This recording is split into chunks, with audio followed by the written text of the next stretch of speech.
year was 2010. I just graduated from college, and I was talking to a dear friend of mine.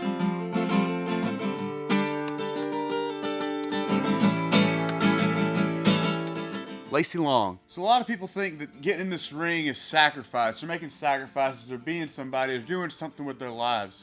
Well, they think that, but they didn't know Lacey.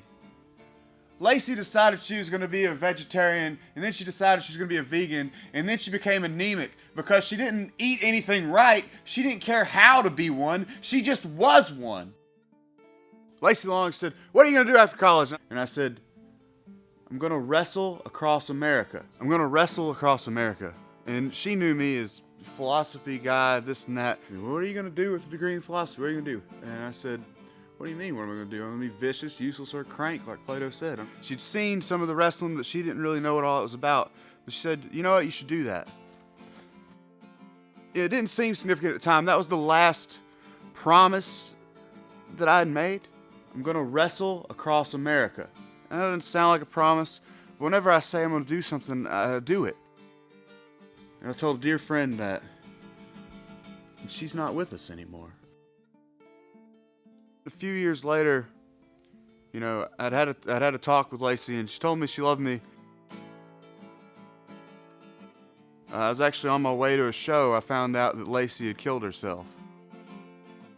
I was going to wrestle across America in the way that she stood up for everyone she ever met. And it feels like I'm doing the right thing.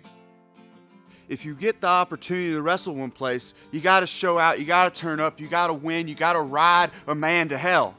And I made the promise. I made the promise I was going to do it. I made it the promise to Suge. I said, "Suge, I'm trying." And I went everywhere. So I've been all over America. A lot of big opportunities dropped. Dijak, BJ Whitmer. I just got my ass kicked all over the country this year. You think that feels good? No. The opportunities have been in my lap, and I have failed. I'm supposed to be riding men to hell. That's who Cauliflower Brown is.